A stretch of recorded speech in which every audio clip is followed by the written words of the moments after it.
नमस्कार। Merry Christmas और नए साल की पूर्व हार्दिक बधाइयाँ। आप सब आनंद में होंगे ऐसी आशा करता हूँ। लाइफ ट्रांसफॉर्मेशन प्रोग्राम आपने 21 दिन तक मेरा साथ निभाया, 21 वीडियोस में, मतलब आपका कोटिस धन्यवाद। कुछ लोगों ने उसको थोड़ा समय दे के सुना, उनके सुखद अनुभव उन्होंने अपने साझा किए, उनका भी धन्यवाद। और जो समय अभाव के कारण नहीं देख पाए हैं, उनके लिए और सभी के लिए, क्योंकि अभी दो दो तीन तीन बार इसको देखना पड़ेगा, है ना, तब जाकर के चीज़ें क्लियर होगी। ये मैंने अपने जीवन में जो अनुभव किया, जो रूपांतरण का तरीका जो मैंने समझाया, वो आपके सामने मैंने रखने की कोशिश की है। जो कहते हैं ना, आ जाइए 1 मिनट अभी ध्यान करा देते हैं, ये सब प्रैक्टिकल चीज़ें नहीं है, ठीक है ना। अभी आप किसी से झगड़ा करके आए, परिवार में अशांति, ऑफिस में अशांति, और कहिएगा आज आइए बैठिए ध्यान कराते हैं 1 मिनट के अंदर, संभव नहीं है, प्रैक्टिकल नहीं। और अगर ऐसा होता ना, तो फिर पतंजलि महाराज को 8 स्टेप्स क्यों बनाने पड़ते, अष्टांग क्यों बनाना पड़ता, यम नियम आसन प्राणायाम प्रत्याहार धारणा ध्यान समाधयो अष्टावंगानी योग, है ना। जरूरत ही नहीं होती, पहला एक ही चैप्टर बना देते, आइए अभी ध्यान और समाधि सिखा देते हैं, ऐसा नहीं है। जब भी मैं ये दुर्योधन के जो वाक्य जब सुनता था ना, मेरे को ये बहुत इसमें आकर्षण लगता था। जानामि धर्मम नच में प्रवृत्ते, जानामि अधर्मम नच में निवृत्ते। ये लाइनें बहुत टच करती है। O lord, I know what is virtue. मैं जानता हूँ धर्म क्या है, मैं जानता हूँ अच्छी तरह, मैं लोगों को समझा भी सकता हूँ, but I can not follow, मैं उसका अनुकरण नहीं कर सकता। और जानामि अधर्मम, I also know what is wrong, but I can refrain to it, I can not get rid of it, मैं इसे छुटकारा नहीं पा सकता। ये जो दुविधा है ना दुर्योधन की, वो हमारी दुविधा है। हमारे साथ में भी ऐसे ही हमारा जीवन बढ़ता रहता है, उसमें कोई बदलाव नहीं आता, सोचते रहते हैं। और वही अर्जुन की अथ केन प्रयुक्तम पापम चरति पुरुष। ओ लॉर्ड, ये वासने बताइए कि मनुष्य नहीं चाहते हुए भी बलपूर्वक पाप कर्म में प्रयुक्त हो जाता है। अनिच्छिन्नपि वासनेय, इच्छा नहीं होते हुए भी बलादीव दुष्कृतम, है ना, पाप कर्म में कैसे ढकेल दिया जाता है। तो ये तो योगेश्वर उसको ये नहीं कहते कि भाई ध्यान कर ले। योगेश्वर पहले समझाते हैं, काम एश क्रोध एश रजोगुण समुद्भव, ये जो 6 रिपु है भाई, ये दुश्मन है, ये बाधा है। और फिर लास्ट में बाद में बताते हैं ध्यान ही मार्ग है ना। ध्यान क्या है, पेनेसिया है, रामबाण है, यही सबका। तो मतलब ये सब चीज़ें क्लियर हुए बिना हम ध्यान में प्रवेश नहीं कर सकते। इसलिए ये 21 डेज का एक प्रोग्राम रखा है, लाइफ ट्रांसफॉर्मेशन प्रोग्राम। तो सबसे पहले जरूरी है पतंजलि महाराज के अनुसार यम नियम, ये आपकी शुद्धि क्रिया है, वो नेति धोती बस्ती नौली त्राटक कपाल भाती सट कर्मानी, कम से कम जल नेति करें, नॉस्टिल शुड बी क्लीन। तो नॉस्टिल का क्या महत्व है, उसको अपने स्वर विज्ञान में और डिटेल में समझा। श्वास और प्राणायाम कैसे जुड़े हुए हैं, जितने श्वास खर्च करेंगे जिस ढंग से, उतना हमारा आयुष बढ़ेगा, ये सब चीज़ें हमने समझाया। फिर श्वास की लंबाई कैसे करें, उसको भी समझाना जरूरी था। शरीर की शुद्धि के लिए पहले शरीर में रोग नहीं होगा तो तभी तो शरीर बैठेगा ना, बैठने की स्थिति बनेगी। आसन जरूरी है। मन की शांति के लिए, शुद्धि के लिए प्राणायाम। फिर प्रत्याहार इंद्रिय निग्रह के लिए, इंद्रियां जो तो बाहर की तरफ जाएगी, रूप रस गंध शब्द स्पर्श के अंदर, उसको कैसे अंदर की तरफ लाना, प्रत्याहार है। फिर 3 अंतरंग कहें, धारणा ध्यान समाधि, तब उसमें जाके प्रवेश करता है। तो ये पूरा इसका एक सिस्टम है, ठीक है ना। और फिर जाने कि आप है कौन, है ना, यहाँ से शुरू करनी पड़ती यात्रा, मैं कौन हूँ। तो मैंने उसके अंदर काफ़ी समझाने की कोशिश, बाबा फरीद के उदाहरण से वगैरह से समझाने की कोशिश की, आप ज़रूर देखें, है ना। आज उसको थोड़ा और ढंग से समझाते हैं। ये प्रोग्राम में हर दिन नए एग्जाम्पल्स आएंगे, नई बातें आएंगी, एक जैसा नहीं रहेगा। ये एग्जाम्पल के तौर पे आपके सामने रखा है। आपने एक कथा सुनी है, कथा नहीं सब हकीकत है, कि जगत गुरु शंकराचार्य कितने दिव्य पुरुष हुए हैं, अद्वैत का सिद्धांत दिया। आज जो मॉडर्न क्वांटम फिजिक्स है पूरे वर्ल्ड में, वो मानती है कि अगर कहीं पे भी उसका सॉल्यूशन है तो अद्वैत के अंदर है ना। क्वांटम फिजिक्स का आधार भी है ना कोई एक तरह से है तो अद्वैत है। इतना बड़ा साइंटिफिक वो किसने दिया? जगत गुरु शंकराचार्य ने दिया। 18 साल की उम्र में, मात्र 18 साल की उम्र में तो 4 कोनों पे, इंडिया की 4 कोनों में उन्होंने मठ स्थापना का सोच लिया था। जब वो हिमालय पे बद्री धाम है ना आश्रम की जब वहाँ पे उधर स्थापना करने जा रहे थे तो उम्र थी 18 साल, और उनके शिष्य पहले आए रास्ते को साफ करने के लिए कि भाई शंकर आएंगे इधर से। तो सामने एक व्यक्ति, तगड़ा व्यक्ति खड़ा, कोई कहते शूद्र था, जो भी था उससे कोई मतलब नहीं, और उसके साथ में 4 बड़े कुत्ते भी थे, और रास्ता रोक करके खड़ा हुआ था। तो उसने निवेदन किया, भैया ये अभी हमारे जगत गुरु शंकराचार्य आएंगे, आचार्य शंकर आएंगे, रास्ते से हट जाओ। तो उस व्यक्ति ने कहा, किसको हटना है? जो नहीं है उसको हटना है या जो है उसको हटना है? पहले ये बता दीजिए मुझे। तो शिष्य समझ नहीं पाए, उन्होंने देखा कुछ गड़बड़ है मामला। वो गए आचार्य शंकर के पास में, एक व्यक्ति इस तरह से रास्ते में खड़ा है और वो कहता है किसको हटना है? जो है उसको हटना है या जो नहीं है उसको हटना है ना? जो नहीं है उसके तो कोई मतलब ही नहीं, मैं अनित्य हूँ, नित्य तो हुई नहीं। और जो है तो शंकर समझ गए ये कोई साधारण पुरुष नहीं है। शंकर ने जाकर के 700 दंड प्रणाम किया और तुरंत वहाँ पे भगवान शिव प्रकट हुए उसमें से, और उसके साथ में 4 कुत्ते थे वो गायब हो गए, और उनमें 4 वेद वहाँ पे प्रकट हुए। भगवान शिव प्रसन्न हुए उनके ऊपर, बड़ी कथा लंबी है, और उन्होंने 4 वेद दिए।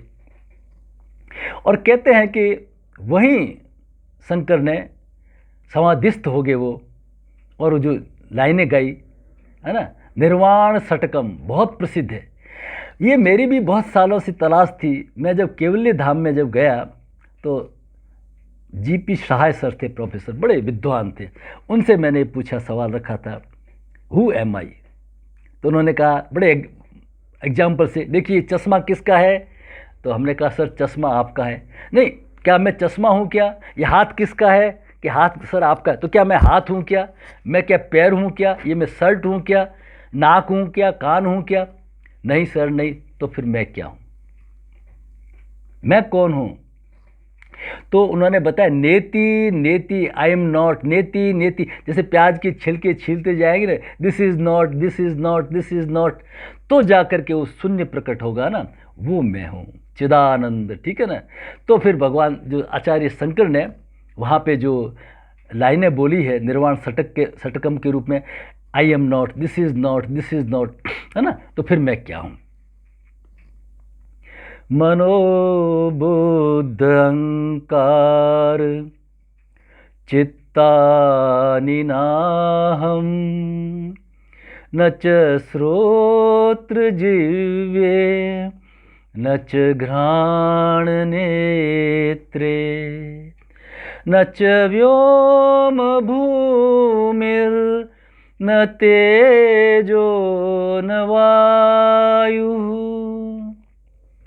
चिदानन्दरूपः शिवोऽहं शिवोऽहं। न तो मैं मन बुद्धि चित्त अहंकार हूँ, न मैं ये 5 ज्ञानेंद्रियाँ आँख नाक कान जिह्वा त्वचा हूँ, है ना, न मैं 5 महाभूत हूँ, पृथ्वी अग्नि वायु जल आकाश, ये भी नहीं हूँ। ऐसे करते नेति नेति नेति सब बता, न भाई हूँ न बहन हूँ न सखा हूँ न खाना अन्न हूँ न भूख हूँ न प्यास हूँ। तो फिर मैं क्या हूँ? चिदानंद रूपः शिवोऽहं शिवोऽहं। I am that eternal Shiva.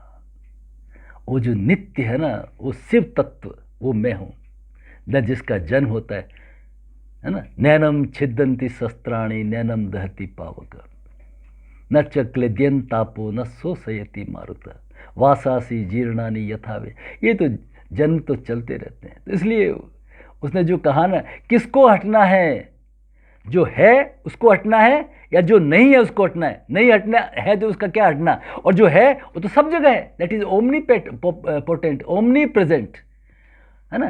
तो वो तो सब जगह है, सर्वत्र है, वो कैसे हट सकता है ना। तो इस तरह से इसको पहले समझना जरूरी होता है कि मैं हूँ कौन, पहले जाने तो सही। तो पहला जो डे है हमारा था हु एम आई, वहाँ से यात्रा शुरू होती है। फिर मैं कौन हूँ, मैं अव्यक्त दिव्यता हूँ, वही जो मेरे में बीज है वही ईश्वर में बीज है, कोई भिन्नता नहीं है बीज के अंदर। मेरे में नेगेटिवनेस ज़्यादा है, उनमें पॉजिटिवनेस ज़्यादा है ना। इसलिए क्लेश कर्म विपाक आशय अपरामृष्ट पुरुष विशेष से ईश्वर, पतंजलि कहते हैं आप खुद ईश्वर हो, सोहम तत्वमसि सब प्रज्ञानम ब्रह्म, आप ही तो ईश्वर है। हाँ, दिखता नहीं है ना, अव्यक्त है ना, अनमैनिफेस्ट है। इसलिए स्वामी विवेकानंद ने दूसरे अध्याय के 25वें श्लोक में कहा ना कि every man is a potentially divine, हर मनुष्य दिव्य है। उस अव्यक्त दिव्यता को दिव्यता में प्रकट करना जीवन का उद्देश्य है। तो सेकंड डे हमारा क्या था, what is aim of our my life, मेरे जीवन का उद्देश्य क्या है। तो इस तरह से हमारी जो यात्रा शुरू हुई, एक एक दिन को आप देखेंगे। इसके करने के बाद में ये पक्का है, आपकी सभी प्रॉब्लम में देहिक, देविक और भौतिक, तीन तरह के ताप कहें तो जो देव के हैं ना, ईश्वर के, उनको तो आप देव कृपा पे छोड़ दीजिए, सुनामी आना, भूकंप आना, वो तो प्रभु कृपा है। लेकिन जो देह के और भौतिक जगत के ये जितने ताप है, कष्ट है, उनसे आपको बड़ा आराम मिलने लगे, शांति शांति शांति, आप उससे उपराम होंगे। इसके बाद में आपका इम्यून सिस्टम, आपकी डीप स्लीप, है ना, आपका IQ, EQ, सभी चीज़ों में एक बड़ा अच्छा सुधार आएगा। कब आएगा, जब इसको आप 21 दिन के इस कार्यक्रम को एक अनुष्ठान रूप से करेंगे। ऐसे चलते फिरते सुन लिया नहीं, एक बिल्कुल बैठेंगे, जो विधि बताई है, पहले प्राणायाम, योगाभ्यास और प्राणायाम करना, ध्यान के बाद में ये मंथन, एक हर डे के प्रोग्राम को सुनना, उसके ऊपर, है ना। कभी कुंडलिनी चक्र पे ध्यान किया, कभी ओमकार पे ध्यान किया, जिसमें आपकी रुचि हो। और फिर संकल्प, है ना, ध्यान की स्थिति में लिया गया संकल्प सिद्ध होता है। तो छोटे छोटे संकल्पों से ये हमने इसको कार्यक्रम को रखा है इस तरह से, ठीक है ना। तो पहले दिन हो गया हु एम आई, दूसरे दिन हो गया व्हाट इज एम ऑफ और माई लाइफ, और तीसरे दिन से फिर हमने समझने की कोशिश की कि इसका आधार जो है, जैसे स्वामी जी ने बताया कि हम किसी मार्ग से ये इस लक्ष्य को हासिल कर सकते हैं, ठीक है ना। भक्ति मार्ग, ज्ञान योग, कर्म योग और राजयोग, किसी से कर सकते हैं। लेकिन अगर सबके साथ में राजयोग को हम अगर शामिल कर लें तो it will accelerate the motion, है ना। तो राजयोग में जो अष्टांग योग पतंजलि है, वो क्या कहते हैं, तो उनके पतंजलि योग को हमने तीसरे दिन समझा। हम श्रेष्ठ कैसे बने, मानव से महामानव कैसे बने, और इसकी यात्रा में जो बाधाएं हैं उसको हम कैसे दूर करें, योग प्राणायाम से समझा। चौथे दिन योगा फॉर मेडिटेशन। अब ध्यान में जा रहे हैं ना, तो ध्यान से पहले क्या क्या योग करें, सरलतम योग करें, ताकि हमारा शरीर स्थिर सुखम आसनम, हमारे शरीर में बैठने की योग्यता आए, ठीक है। और ये जितने डे 1 से डे 21 तक है, सबके मैं नीचे इसके लिंक दूंगा, ठीक है ना, ताकि आप उसको स्टेप बाय स्टेप डेली उसको यूट्यूब पे या फेसबुक पे देख सकते हैं। उसके अनुसार ये बना करके आपके सामने रखूंगा, ताकि आप उसको फॉलो कर सकते हैं। फिर 5वें दिन जो है, हमने अंतरंग योग पे पहुंचे हम, धारणा, ध्यान, समाधि, है ना। तो पहले 5 तो थे बहिरंग योग, बाहर के, यम नियम आसन प्राणायाम प्रत्याहार, और फिर 3 अंतरंग योग, धारणा, ध्यान, समाधि और ओमकार ध्यान का ये 5वें दिन में अभ्यास किया।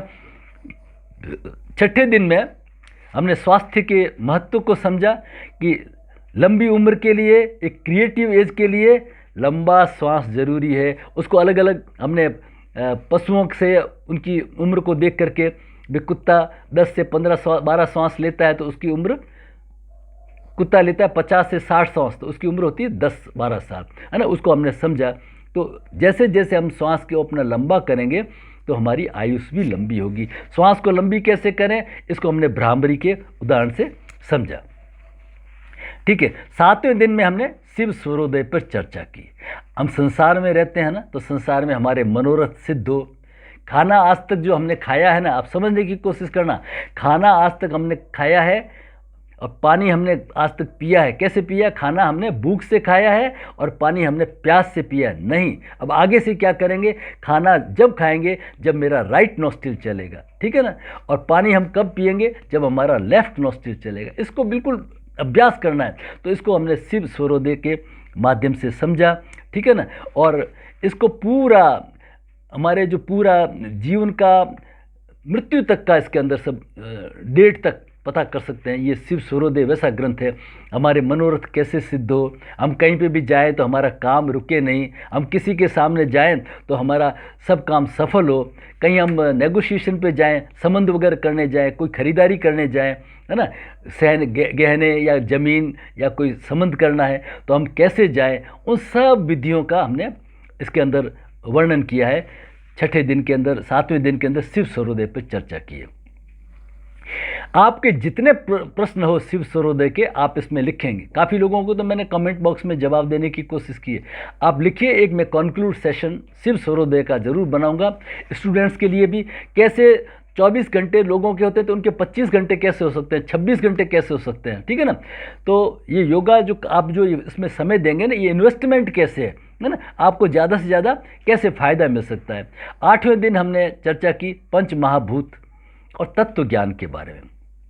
वो जानना बहुत ज़रूरी था कि माँ पार्वती शिव सूर्योदय में कहती है ना, अथ के पार्वती कहती है कि ये जो कथम ब्रह्मांड ये आपका उत्पन्न हुआ, कथम ये इसका जो है कैसे ये आगे बढ़ता है सृष्टि और फिर कैसे विलीन हो जाती है ना। तो उसका फिर भगवान शिव बताते हैं कि तत्व ही इसका मूल है। तो तत्व और पंच महाभूत क्या है? पृथ्वी, अग्नि, वायु, जल, आकाश। ये जो हम श्वास लेते हैं ये कोई वायु नहीं है, इसमें प्राण है। और प्राण में किसके कैरियर है? पंच महाभूत के, पृथ्वी, अग्नि, वायु, जल, आकाश के। और इसी से पंच तत्वों से ही बना है क्या? आपके 3 दोष बने हैं, वात, पित्त, कफ। ये 3 दोष भी उससे बने हुए हैं। कथम ब्रह्मांड उत्पन्नम, है ना, कथम आगे बढ़ना उसका, और कथम विलीयते देव, ये है देव, ये कैसे तो आपकी सृष्टि उत्पन्न होती है और कैसे ये आगे बढ़ती है, इसका पोषण होता है। Who is the Brahma generator, who is the operator Vishnu and who is the destroyer Mahesh कौन है? GOD, जनरेटर, ऑपरेटर और डेस्ट्रॉयर, ब्रह्मा विष्णु महेश कौन है? ये जो प्रतीक है ना इसके, ये कौन है? तो फिर भगवान कहते हैं तत्वमेव परम मूलम निश्चितम। ये जो तत्व है ना ये आधार है। तो तत्व क्या है, पंच महाभूत क्या है, इसको हमने समझने की कोशिश की 7वें दिन में। और 8वें दिन में और 9वें दिन में फिर हम मेडिटेशन के लिए जाएं, उसको साइंटिफिक वे से समझने की कोशिश की। कैसे अल्फा तरंगें आती है, अल्फा स्टेट जो सबकॉन्शियस स्टेट भी होती है, और कैसे उसके अंदर हमारा ध्यान लग जाता है। और उसके ऊपर जो बीटा और गामा स्टेट है, हम दिन भर थोड़ा बीटा स्टेट में रहते हैं, रजोगुण में फास्ट, और कभी हम बहुत ज़्यादा इरिटेट हो जाते हैं, गामा स्टेट में चले जाते हैं। तो बीटा और गामा स्टेट में जाए नहीं, तो हमारी जो मेंटल ब्रेन का जो है ना EEG में कैसे हमारा उसका पिक्चर आता है, कौन सी वेव्स में हमें जाना है ना, डेल्टा में जाना है, किस में जाना है, किस तरंगों का क्या रहस्य है, इसको पूरा हमने 9वें दिन ब्रेन वेव्स एंड मेडिटेशन और फिर संकल्प का विज्ञान भी यहाँ पे हमने थोड़ा समझा, ठीक है। और 10वें दिन जो ध्यान में अब आती है कि जो सांसारिक बाधाएं हैं भौतिक जगत की, है ना, संसार में तो रहना ही पड़ेगा। तो इसमें जो संसार में जो बाधाएं हैं, जिसको षड्रिपु कहा है, काम, क्रोध, तो सबसे पहले हमने काम और क्रोध पे चर्चा की। 11वें दिन में जो बाकी रह गए थे हमारे लोभ, मोह, मद और मत्सर। मद कहते हैं अभिमान को, ईगो को, और मत्सर कहते हैं जेलसी को, ईर्ष्या को। ये बड़े षड्रिपु है, खतरनाक, ये जाते नहीं हैं। तो ये क्या है और इसको हमने कैसे इससे मुक्त हो सकते हैं, इसके ऊपर हमने समझा। 12वें दिन की हुआ क्या था, 12वें दिन एक बड़ी अजीब घटना हो गई कि ये फेसबुक का मुझे अनुभव था नहीं, और अभी भी वैसे कोई भी नहीं है, काम चल रहा है ऐसे ही, ठीक है ना। तो उसमें था कि एडिट योर प्रोफाइल, तो उसमें लिखा हुआ था अविवाहित लिखा हुआ था। तो मैंने भाई उसको विवाहित कर दिया, है ना, और डेट मैंने शायद डाली, और मंथ और ईयर मैंने शायद चेंज नहीं किया, और वो क्या पेज के ऊपर आ गया, आज विवाहित हुए, मतलब अभी विवाहित हुए, और उसका वो डिस्प्ले हो गया। अब सब वो न्यूज़ चली गई और सब लोगों ने धड़ाधड़ कॉन्ग्रेचुलेशन शुरू कर दिए। किसी ने तो कह दिया ब्याह तो क्या हुआ, सुहागरात भी होगी। सब अपनी अपनी मर्जी से जो बड़ा जैसे भी आया आ जाना चाहिए लोगों के दिमाग में कि हमें तो ये उपदेश दे रहा है, और इस उम्र में 70-72 साल के बाद में भी ये शादी करने चले हैं, है ना। ये भी कोई इसी तरह का ढोंगी आदमी है, नेचुरल है। तो कुछ जिज्ञासु साधक थे, उनको दिल को चोट भी लगी होगी। तो मैंने इस दिन जो है अपने सब्जेक्ट को बदला, एक यादगार सब्जेक्ट बन गया ये 92वें दिन का, और ये इसको कहते हैं ड्यूअलिटी, द्वंद्व आना। ठीक है ना।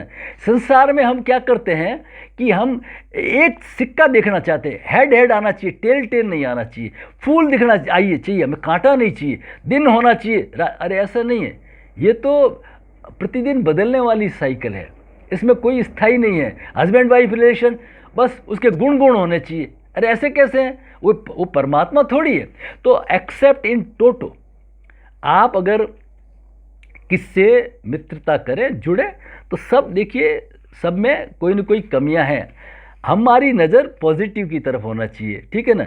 मैं कहीं पे भी जाए जैसे तो मालूम पड़ता है कि तो साधु महात्मा भी पैसे के लिए कर रहे हैं, आश्रमों के लिए झगड़ रहे। अरे भाई कर रहे हैं, छोड़ो, मैं यहाँ वो देखने नहीं है, मैं उनके गुणों को देखने आया हूँ, जो मेरा मिल सके और उसको मैं ले लूँ। ठीक है ना।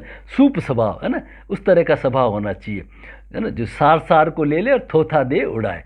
तो इस तरह से आपको रखना पड़ेगा, तो इससे हम उद्वेलित न हो। ठीक है ना। तो फिर इसलिए मैंने वो उस खबर को, सच्चाई क्या है कि भाई मेरा तो 79 में शादी हुई है, अब काय की शादी। ठीक है। तो उसके लिए द्वंद्व है, इन सबको कहते हैं द्वंद्व आना। तो हम ये जगत में जब चलते हैं ना, तो सत्य क्या है, असत्य क्या है, झूठ क्या है, राम जी ने ऐसा किया, सीता जी ने ऐसा किया, उसके साथ में ऐसा हुआ, है ना। तो ये सब द्वंद्व चलते रहते हैं। कृष्ण कहते क्या है, कृष्ण करते क्या है। तो साफ समझने की एक रखें जिंदगी के अंदर, do what the teachers, elders and doctor says, don't do what they do, है ना। डॉक्टर ने लिख दिया शराब नहीं पिएंगे, और आप कहेंगे डॉक्टर खुद तो साला शराब पी रहा है, सिगरेट पी रहा है। अरे वो पी रहा है, उसके कर्म धर्म जाने।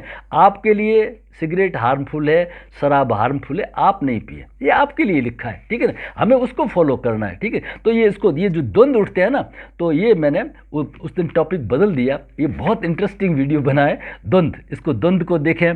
ठीक है ना। और 13वें दिन, जीवन में हमेशा आशावादी रहें, ऑप्टिमिस्टिक पेसिमिस्टिक, है ना।